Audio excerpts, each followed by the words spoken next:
So students, आज हम discuss करने वाले हैं GS1 के सोसाइटी के क्वेश्चन। ठीक है, अब की बार सोसाइटी को यूपीएससी ने काफ़ी वेटेज दिया। आई थिंक 10 के आप अप्रॉक्सीमेटली क्वेश्चन सोसाइटी से आए थे जो काफ़ी टेक्निकल थे।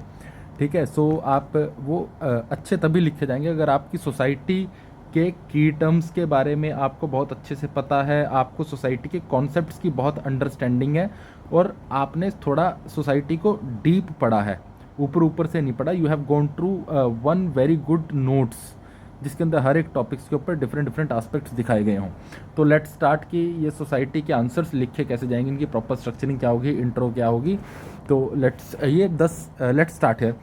तो ये 10 मार्कर का क्वेश्चन आया था। तो क्वेश्चन मैरिज के ऊपर था। Do you think marriage as an sacrament is losing its value in modern times? ठीक है, तो बहुत सारे लोग ना इस चीज़ को मिस कर जाएंगे। सेक्रामेंट वो ओवरऑल लिख देंगे कि मैरिज एज एन इंस्टीट्यूशन अपनी वैल्यू लूज कर रहा है या नहीं। इसके ऊपर आपको बहुत सारे पॉइंट आ जाएंगे। ठीक है, बट आपको कमेंट करना है सेक्रामेंट नेचर ऑफ मैरिज के ऊपर। सेक्रामेंट नेचर ऑफ मैरिज कि ये जो सेक्रामेंट नेचर ऑफ मैरिज है ये डिक्लाइन कर रहा है या बढ़ रहा है, इसके ऊपर कमेंट करना है। This is the keyword. मतलब सेक्रामेंट क्या होता है कि मैरिज को एज ए रिलीजियस सेंक्शन मिला हुआ है कि रिलीजियस सेंक्शन है, रिलीजियसली ऑर्डेंड है मैरिज। कोई कॉन्ट्रैक्ट नहीं है हमारे देश के अंदर मैरिज जैसे वेस्टर्न सोसाइटीज के अंदर होता है। ठीक है, सो लेट्स स्टार्ट इट। तो इंट्रोडक्शन ना मेरी मैरिज की डेफिनेशन भी हो सकती थी, बट मैंने ना यहाँ पे थोड़ी कंटेक्चुअल इंट्रोडक्शन डाली है। मैंने दिखाने की कोशिश की है किस तरह से जो मैरिज है वो एक तरह से सेक्रामेंटल इंस्टीट्यूशन है।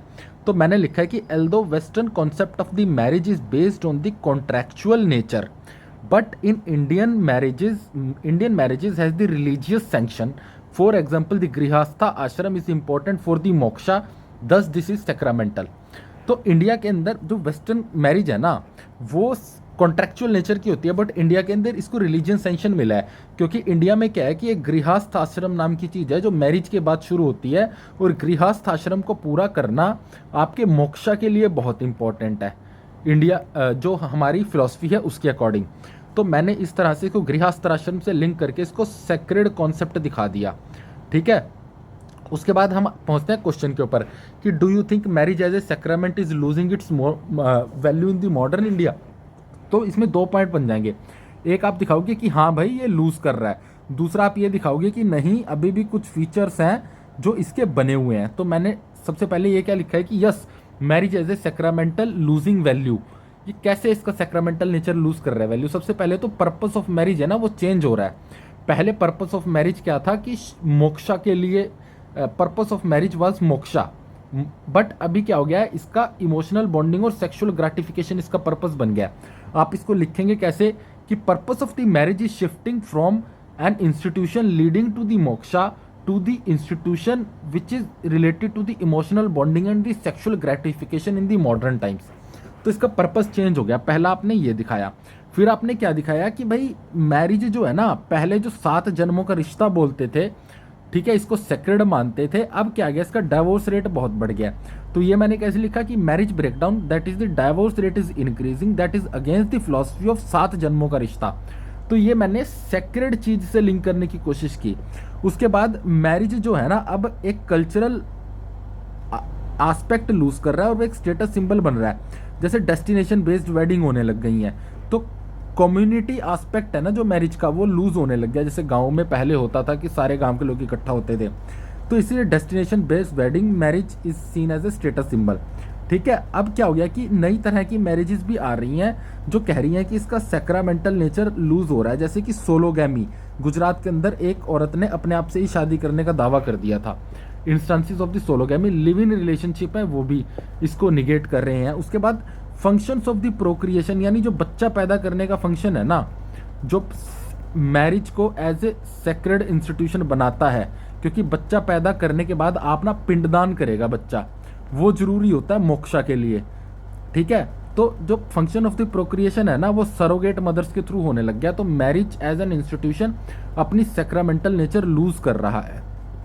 ठीक है, तो फिर आ जाते हैं कि फिर हम थोड़ा पैराग्राफ लिखेंगे कि so the marriage as sacramental is diluting because function is not to perform the traditional cultural duties now. कि जो फंक्शन है ना वो ट्रेडिशनल कल्चरल ड्यूटीज प्रमोट करना नहीं रह गया, बट आप थोड़ा सा ये भी दिखाएंगे कि हाल ही में ये सैक्रामेंटल एलिमेंट्स इसके बने क्यों हुए हैं। तो थोड़े सैक्रामेंटल एलिमेंट्स भी दिखाऊंगे कि भाई अभी भी थोड़ा बहुत चीज़ें जिंदा है इसमें। क्या है, जैसे कास्ट एंडोगेमी अभी भी फॉलो की जाती है और वो concept of pollution and purity के ऊपर बेस्ड है जो इसको सेक्रेड इंस्टीट्यूशन बनाता है। ठीक है, तो आपको करना क्या है, यू शुड भाई कीवर्ड्स अच्छे से यूज़ करने आने चाहिए। ठीक है, जैसे caste endogamy rather than writing marrying within a caste, ठीक है, इज ए सेक्रीमेंटल फिनोमिना, इस तरह से मत लिखो। कास्ट एंडोगेमी टेक्निकल वर्ड है, ठीक है, ये concept of pollution and purity को बनाए रख रहा है। उसके बाद गृहस्था आश्रम की इंपॉर्टेंस अभी भी बनी हुई है। ठीक है, डॉरी एज एन इंस्टीट्यूशन अभी भी है, जैसे स्त्रीधन इसको बोलते थे। उसके बाद जो 7 फेरे होते हैं ना वो आज भी अग्नि देव की प्रेजेंस में होते हैं, अग्नि के चारों तरफ होते हैं। तो ये भी दिखा रहा है कि सेक्रेड नेचर अभी भी बरकरार है। तो हम इसका कंक्लूजन क्या करेंगे, कंक्लूजन इस लाइन के ऊपर कर देंगे कि to conclude that core elements still remain sacred. जो मैरिज के कोर एलिमेंट्स है ना, कि आज भी 7 जन्मों का रिश्ता बोल देते हैं, अग्नि के सामने फेरे हो रहे हैं, ठीक है, but peripheral elements are become the secular. तो ये की लाइन आपको यूज करनी है, to conclude core elements are still sacred but peripheral elements are become secular. ठीक है, next come to the next question. ठीक है, why the suicides among the young women is increasing in the Indian society. ठीक है, तो बताना है, सीधा सा सवाल है कि यंग वुमेन के अंदर, इंडियन सोसाइटी के अंदर सुसाइड अब क्यों बढ़ रहे हैं। तो आप इसके अंदर देखो कि सुसाइड की डेफिनेशन से आप मत शुरू करो, आपने एक रेलेवेंट डाटा से शुरू करो जो शो करे, रेलेवेंट डाटा इसमें यूज हो जाएगा एनसीआरबी का, जो ये शो करे कि भाई कैसे इंक्रीज हो रहा है डाटा के साथ सुसाइड अमंग वुमेन। तो मैंने शुरू कर दिया 1/4 ऑफ पेज में खत्म कर दी और इतने में इंट्रो खत्म होनी चाहिए कि according to the NCRB, according to the 1.6 lakh cases of the suicide, ठीक है, इन 2020 में 1.6 लाख केसेस आए थे, 45,000 women's cases with half of them are हाउसवाइफ्स। सुसाइड के केस आपने बता दिए भाई कितने थे और उनमें से वुमेन के कितने थे। ठीक है, according to the NCRB, out of the 1.6 lakh cases of the suicide, 45026 women cases with half of them are हाउसवाइफ्स। फिर आपने लिख दिया कि what is the reason of the high suicide. High suicide का रीजन क्या है, तो हाई सुसाइड के ना 2 रीजंस हैं। एक तो ओवरऑल जो इकोनॉमी के ऊपर इम्पैक्ट पड़ा, ठीक है, जिससे मेल और फीमेल दोनों प्रभावित हुए, तो वो भी आएगा, और एक स्पेसिफिक वुमेन ओरिएंटेड भी आएगा। ठीक है, तो आप अपने दिमाग में रखो कि भाई इकोनॉमी अगर किसी भी चीज़ से खराब हुई है, उसने वुमेन पर तो इफेक्ट डाला ही है, तो वो भी डालना है और स्पेसिफिक वुमेन भी डालना है। तो हमने सबसे पहले क्या डाला कि एग्रेरियन डिस्ट्रेस ने सुसाइड ज़्यादा किया है वुमेन में। क्यों agrarian distress, as 90% of the informal women labour force is in the agrarian sector. Agrarian distress से इस वजह से सुसाइड बढ़ा। उसके बाद migration of the male to the urban places is impacting the psychological condition as the support system is lacking with increasing responsibility।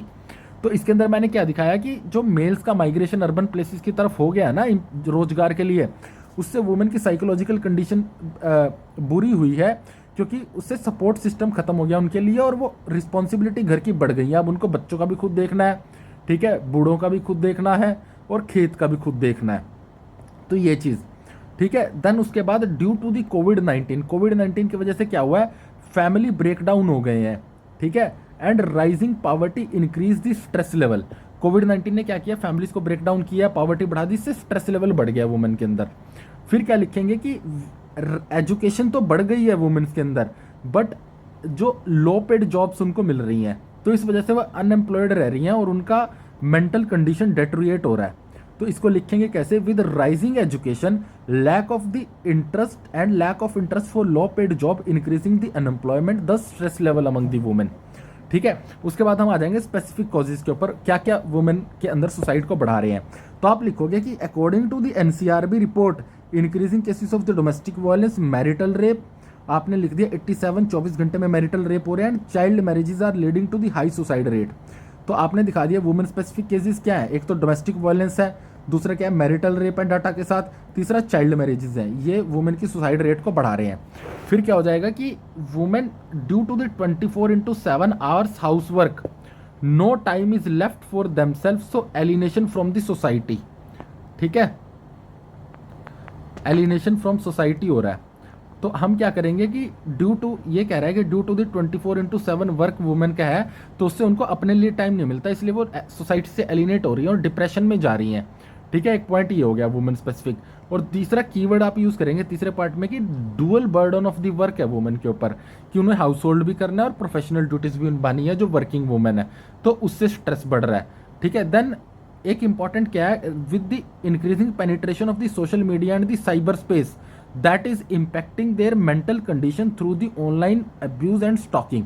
तो अभी क्या हो गया कि ऑनलाइन वर्ल्ड के अंदर वुमेन्स के ऊपर जो स्टॉक के केस हैं, अब्यूज़ के केस हैं या कमेंट बाजी हो रही है, उसकी वजह से उनकी मेंटल कंडीशन ख़राब हो रही है। तो आप यहाँ तक कॉज लिखेंगे, ठीक है, और उसके बाद आप कंक्लूड कर देंगे।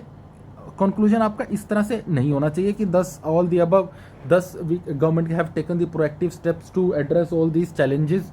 इस तरह से आपको एस्से बेस्ड नहीं लिखना है जर्नलिस्ट, थोड़ा स्पेसिफिक कर दीजिए, थोड़ा आपका ना अलग लगे दूसरों से। तो अलग कैसे होगा, आप ये दिखा दीजिए कि the suicide rate is varying among the different groups too, for example SC/ST, domestic work and children, so that a well targeted approach for the specific group is needed to attain overall human development।